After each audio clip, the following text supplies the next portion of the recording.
Donald ട്രംപിന്റെ സത്യപ്രതിജ്ഞ ബൈബിളിൽ കൈതൊടാതെ. അമേരിക്കയുടെ 47ാമത്തെ പ്രസിഡന്റായി 78 വയസ്സുകാരനായ ഡൊണാൾഡ് ട്രംപ് സത്യപ്രതിജ്ഞ ചെയ്ത് അധികാരമേറ്റു. തോൽവിയുടെ പടുകുഴിയിൽ നിന്ന് ഒരു ഫിനിക്സ് പക്ഷിയെ പോലെ കുതിച്ചുയർന്ന് ലോകത്തെ മുഴുവൻ അത്ഭുതപ്പെടുത്തിക്കൊണ്ട് രണ്ടാമതും പ്രസിഡന്റായി തിരഞ്ഞെടുക്കപ്പെട്ട ഡൊണാൾഡ് ട്രംപ് വാഷിംഗ്ടൺ DC-യിലെ ക്യാപിറ്റോൾ മന്ദിരത്തിൽ തിങ്ങിക്കൂടിയ പ്രൗഢമായ സദസ്സിന്റെ മുൻപിൽ സത്യപ്രതിജ്ഞയുടെ 34 വാചകങ്ങൾ ഉരുവിട്ടപ്പോൾ ലോകം മുഴുവൻ ശ്രദ്ധാപൂർവം അത് കേട്ടിരുന്നു. കോടിക്കണക്കിന് ജനങ്ങൾ ലൈവായിട്ട് ആ കാഴ്ച കണ്ടു. പക്ഷെ ബൈബിൾ പ്രേമികളെ മുഴുവൻ നിരാശരാക്കിക്കൊണ്ട് തന്റെ സമീപേ നിന്നിരുന്ന ഭാര്യ മെലാനിയുടെ കയ്യിലുണ്ടായിരുന്ന ബൈബിളുകളിൽ കൈതൊടാതെയാണ് ട്രംപ് സത്യപ്രതിജ്ഞ ചൊല്ലി പൂർത്തിയാക്കിയത്. 2017 ആദ്യ തവണ പ്രസിഡന്റ് ആയപ്പോൾ മുൻ പ്രസിഡന്റ് എബ്രഹാം ലിങ്കൻ ഉപയോഗിച്ചിരുന്ന ബൈബിളും തന്റെ മാതാവ് തനിക്ക് സമ്മാനിച്ച ബൈബിളും ചേർത്ത് പിടിച്ച് അതിൽ കരങ്ങൾ വെച്ചുകൊണ്ടാണ് ഡൊണാൾഡ് ട്രംപ് അമേരിക്കയുടെ പ്രസിഡന്റായി ചുമതലയേറ്റത്. ഇത്തവണയും അതുപോലെ തന്നെ 2 ബൈബിളുകളിൽ കൈവച്ച് പ്രസിഡന്റ് പ്രതിജ്ഞ ചൊല്ലുമെന്നാണ് മുൻ പ്രഖ്യാപനങ്ങളിൽ ഉണ്ടായിരുന്നത്. മാത്രവുമല്ല, ഉദ്ഘാടന ദിന ബൈബിളിന് വേണ്ടി വലിയ പ്രചരണങ്ങൾ ട്രംപ് തന്നെ നയിച്ചിരുന്നു. ഒരു വെബ്സൈറ്റിന് അദ്ദേഹം നൽകിയ അഭിമുഖത്തിൽ അമേരിക്കയിലേക്ക് ദൈവത്തെ മടക്കിക്കൊണ്ടിരിക എന്നുള്ളതാണ് തന്റെ ദൗത്യമെന്ന് വെളിപ്പെടുത്തിക്കൊണ്ട് ഉദ്ഘാടന ദിന ബൈബിളിന്റെ വിൽപ്പനയ്ക്ക് അദ്ദേഹം പ്രോത്സാഹനം നൽകുകയും ചെയ്തു. $70 ഈ ബൈബിൾ വിൽപ്പന നടത്തിക്കൊണ്ടിരുന്നത്. സത്യപ്രതിജ്ഞാ ചടങ്ങിൽ 2 ബൈബിളുകളുമായി ട്രംപിന്റെ ഭാര്യ മെലാനിയ ട്രംപ് സമീപത്ത് തന്നെ ഉണ്ടായിരുന്നു. എന്നാൽ ട്രംപ് ബൈബിളിൽ കൈവയ്ക്കുന്നതിന് മുൻപ് സുപ്രീം കോടതി ചീഫ് ജസ്റ്റിസ് ജോൺ റോബർട്ട്സ് പ്രതിജ്ഞാവാചകങ്ങൾ ചൊല്ലി തുടങ്ങിയിരുന്നു. ട്രംപ് വലങ്കരമുയർത്തി അത് ഏറ്റുപറയുകയും ചെയ്തു. ബോധപൂർവം ട്രംപ് ബൈബിളിൽ കരം വെക്കാതിരുന്നതാണോ അതോ ട്രംപിന് അത് സാധിക്കാതെ പോയതാണോ മറന്നുപോയതാണോ എന്നൊക്കെ ചർച്ചകൾ സോഷ്യൽ മീഡിയയിൽ നടന്നുകൊണ്ടിരിക്കുന്നു. സത്യപ്രതിജ്ഞാ ചടങ്ങുകളിൽ തെറ്റുകൾ പറ്റുക പലപ്പോഴും സംഭവിച്ചിട്ടുള്ള കാര്യമാണ്. 2009 ബരാക് ഒബാമ പ്രസിഡന്റായി ആദ്യ തവണ ചുമതലയേറ്റപ്പോൾ അദ്ദേഹത്തിന്റെ പ്രതിജ്ഞാവാചകം ചൊല്ലലിൽ ആരംഭത്തിൽ തന്നെ തെറ്റുപറ്റി. പിന്നീട് വൈറ്റ് ഹൗസിൽ നടന്ന ഒരു സ്വകാര്യ ചടങ്ങിൽ അദ്ദേഹം വീണ്ടും പ്രതിജ്ഞാവാചകങ്ങൾ ചൊല്ലിയാണ് അധികാരമേറ്റെടുത്തത്. മുൻ നിശ്ചയിച്ച പ്രകാരം ട്രംപിന് വേണ്ടി പ്രസിഡന്റ് എബ്രഹാം ലിങ്കൻ ഉപയോഗിച്ചിരുന്ന ബൈബിളും തന്റെ 9ാമത്തെ വയസ്സിൽ സൺഡേ സ്കൂൾ പരീക്ഷ പാസ്സായപ്പോൾ തന്റെ മാതാവ് തനിക്ക് സമ്മാനിച്ച മനോഹരമായ ഒരു ബൈബിളും സത്യപ്രതിജ്ഞാ ചടങ്ങിലേക്ക് കൊണ്ടുവന്നിരുന്നു. അമേരിക്കയുടെ പ്രസിഡന്റുമാർ സത്യപ്രതിജ്ഞ ചൊല്ലണമെന്നുള്ളത് ഭരണഘടനയിൽ നിർബന്ധമായി രേഖപ്പെടുത്തിയിട്ടുള്ള കാര്യമാണ്.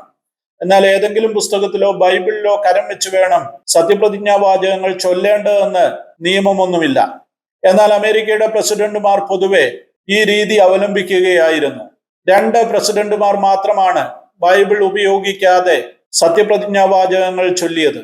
1825 പ്രസിഡന്റായ ജോൺ കിൻസ്ലി ആഡംസും 1901 പ്രസിഡന്റായ തിയഡോർ റൂസ്വെൽറ്റുമാണ് സത്യപ്രതിജ്ഞയിൽ ബൈബിൾ ഉപയോഗിക്കാതിരുന്നത്. അതിൽ റൂസ്വെൽറ്റ് ഒരു പുസ്തകത്തിലും കൈതൊടാതിരുന്നപ്പോൾ ജോൺ കിൻസ്ലി ആഡംസ് ഭരണഘടനയിലാണ് കരങ്ങൾ വെച്ചത്. ഇപ്പോഴിതാ ഡൊണാൾഡ് ട്രംപ് എങ്ങും തൊടാതെ തന്റെ സത്യപ്രതിജ്ഞാ വാചകങ്ങൾ പൂർത്തിയാക്കിയിരിക്കുന്നു. 1789 അമേരിക്കയുടെ ആദ്യത്തെ പ്രസിഡന്റായ ജോർജ് വാഷിംഗ്ടൺ ആണ് ബൈബിളിൽ കരം വെച്ച് സത്യപ്രതിജ്ഞ ചൊല്ലുന്ന രീതി ആരംഭിച്ചത്. അതേ തുടർന്ന് വന്ന പ്രസിഡന്റുമാരിൽ മിക്കവരും അതേ രീതി പിന്തുടരുകയായിരുന്നു.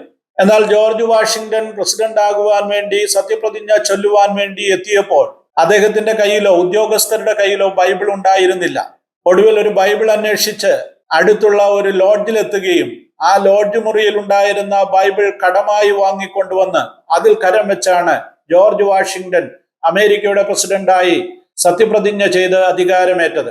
എപ്പോഴും ബൈബിളിന് വലിയ പ്രാധാന്യം നൽകുകയും വേദപുസ്തക ആശയങ്ങളിൽ അടിത്തറയിട്ട് വളർച്ച പ്രാപിക്കുകയും ചെയ്ത ഒരു രാജ്യമാണ് അമേരിക്ക. പ്രസിഡന്റ് ട്രംപ് അദ്ദേഹത്തിന്റെ പ്രചരണ വേളകളിൽ ഉടനീളം ബൈബിൾ ഉയർത്തിപ്പിടിച്ച് ജനത്തെ ആവേശഭരിതരാക്കിയിരുന്നു.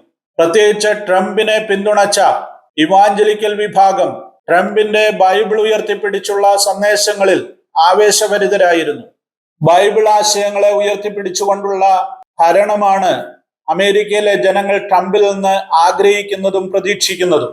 ട്രംപ് തന്റെ പ്രതിജ്ഞാവാചകങ്ങൾ ചൊല്ലിത്തീർന്ന ശേഷം പതിവ് പോലെ ഇപ്രകാരം പറഞ്ഞു, സോ ഹെൽപ്പ് മീ ഗോഡ്, അതായത് ദൈവമേ നീ എന്നെ സഹായിക്കണമേ. ഈ സത്യപ്രതിജ്ഞാ ചടങ്ങ് തന്നെ വേദപുസ്തകത്തെ അടിസ്ഥാനമാക്കിയാണ് രൂപപ്പെടുത്തിയിരിക്കുന്നത്. ആവർത്തന പുസ്തകം 6-ാം അധ്യായം 13-ാമത്തെ വാക്യമാണ് അതിനടിസ്ഥാനമായി എടുത്തിരിക്കുന്നത്. നിന്റെ ദൈവമായ യഹോവയെ ഭയപ്പെട്ട് അവനെ സേവിക്കണം, അവന്റെ നാമത്തിൽ സത്യം ചെയ്യണം. ഇതാണ് ആ വാക്യം. ട്രംപിന്റെ സത്യപ്രതിജ്ഞയ്ക്ക് വേണ്ടി എത്തിച്ചേർന്ന 10,000-കണക്കിന് ആളുകൾക്ക് സത്യവേദ പുസ്തകത്തിന്റെ ഓരോ കോപ്പികൾ സമ്മാനമായി നൽകുവാൻ ട്രംപിനെ അനുകൂലിച്ചിരുന്ന ട്രംപിന്റെ അനുയായികൾ തയ്യാറായി. പ്രത്യേകിച്ച് ഫ്ലോറിഡ ആസ്ഥാനമാക്കി പ്രവർത്തിക്കുന്ന ഫെയ്ത്ത് ആൻഡ് ലിബർട്ടി എന്ന സംഘടന 50,000-ത്തിലധികം ബൈബിളുകളാണ് ട്രംപിന്റെ സത്യപ്രതിജ്ഞാ ചടങ്ങിൽ വിതരണം ചെയ്തത്. മാത്രവുമല്ല, യോഹന്നാന്റെ സുവിശേഷവും റോമാലേഖനവും ഉൾപ്പെടുത്തിയ ചെറിയ ബുക്ക്ലെറ്റുകളും ലക്ഷക്കണക്കിന് കോപ്പികൾ അവിടെ വിതരണം ചെയ്യപ്പെട്ടു. സത്യപ്രതിജ്ഞാ ചടങ്ങിൽ സുപ്രസിദ്ധ സുവിശേഷ പ്രഭാഷകനായിരുന്ന ഡോക്ടർ ബില്ലി ഗ്രഹാമിന്റെ മകൻ ഫ്രാങ്ക്ലിൻ ഗ്രഹാം ട്രംപിന് വേണ്ടിയും വൈസ് പ്രസിഡന്റിനു വേണ്ടിയും അമേരിക്കയ്ക്ക് വേണ്ടിയും പ്രാർത്ഥിച്ചു. തന്റെ പ്രാർത്ഥനയിൽ ഇസ്രായേലിനെ നയിച്ച മഹാനായ മോശയോടാണ് ട്രംപിനെ അദ്ദേഹം ഉപമിച്ചത്. മോശയ്ക്ക് നൽകിയതുപോലെ സവിശേഷമായ ജ്ഞാനവും ശക്തിയും അമേരിക്കയെ നയിക്കുവാൻ ട്രംപിന് നൽകണമേ എന്ന് അദ്ദേഹം പ്രാർത്ഥിച്ചു. ഒപ്പം വൈസ് പ്രസിഡന്റായ JD വാൻസിന് വേണ്ടിയും അദ്ദേഹം പ്രാർത്ഥനയിൽ ഇപ്രകാരം പറഞ്ഞു, മോശയുടെ കരങ്ങൾക്ക് ശക്തി കൊടുത്ത അഹരോനെ പോലെ JD വാൻസിനെയും കർത്താവെ നീ ശക്തീകരിക്കണമേ. അമേരിക്കയുടെ ഏറ്റവും കൂടുതൽ പ്രസിഡന്റുമാർക്ക് വേണ്ടി അനുഗ്രഹ പ്രാർത്ഥന നടത്തിയത് ഫ്രാങ്ക്ലിൻ ഗ്രഹാമിന്റെ പിതാവായ ബില്ലി ഗ്രഹാം ആയിരുന്നു. സത്യപ്രതിജ്ഞാ ചടങ്ങിൽ ട്രംപ് തന്റെ ആദ്യ പ്രസംഗത്തിൽ ഒരു കാര്യം എടുത്തു പറഞ്ഞു, ദൈവം എന്നെ മരണത്തിൽ നിന്ന് വിടുവിച്ചത് അമേരിക്കയെ മഹത്തരമാക്കാനുള്ള ദൈവത്തിന്റെ പദ്ധതിയുടെ ഭാഗമാണ്. തനിക്കെതിരെ നടന്ന വധശ്രമത്തെ ഓർപ്പിച്ചുകൊണ്ടാണ് ട്രംപ് ഈ വാചകങ്ങൾ പറഞ്ഞത്. ട്രംപിന്റെ രണ്ടാം ഊഴത്തെക്കുറിച്ച് വലിയ പ്രതീക്ഷയോടുകൂടിയാണ് ലോകം കാത്തിരിക്കുന്നത്. ട്രംപ് ആദ്യഘട്ടത്തിൽ ഭരണം നടത്തിയ 4 വർഷങ്ങൾ ലോകത്തിൽ ഒരു യുദ്ധങ്ങളും ഉണ്ടായില്ല. എന്നാൽ ട്രംപിന്റെ പരാജയത്തിന് ശേഷം കഴിഞ്ഞ 4 വർഷങ്ങൾ ലോകം വലിയ യുദ്ധങ്ങൾക്ക് സാക്ഷ്യം വഹിച്ചു. ട്രംപ് വീണ്ടും അധികാരത്തിലേക്ക് എത്തുമ്പോൾ അദ്ദേഹം തന്നെ അവകാശപ്പെടുന്നു, ലോകത്തിൽ യുദ്ധങ്ങൾ ഞാൻ നിർത്തൽ ചെയ്യുമെന്ന്. ദൈവം അതിന് അദ്ദേഹത്തെ സഹായിക്കട്ടെ. നമുക്ക് പ്രാർത്ഥിക്കാം അമേരിക്കയുടെ അനുഗ്രഹത്തിനു വേണ്ടി. ട്രംപ് എന്ന മനുഷ്യന്റെ, ഈ പ്രസിഡന്റിന്റെ ഭരണത്തിലൂടെ അമേരിക്ക ഉജ്ജ്വലമായി വളർച്ച പ്രാപിക്കേണ്ടതിനു വേണ്ടി, ഒപ്പം അദ്ദേഹത്തിന്റെ ഭരണകാലഘട്ടം ലോകത്തിന് മുഴുവൻ ഐശ്വര്യത്തിന്റെയും സമാധാനത്തിന്റെയും വർഷങ്ങളായി മാറട്ടെ എന്നുകൂടെ നമുക്ക് പ്രാർത്ഥിക്കാം.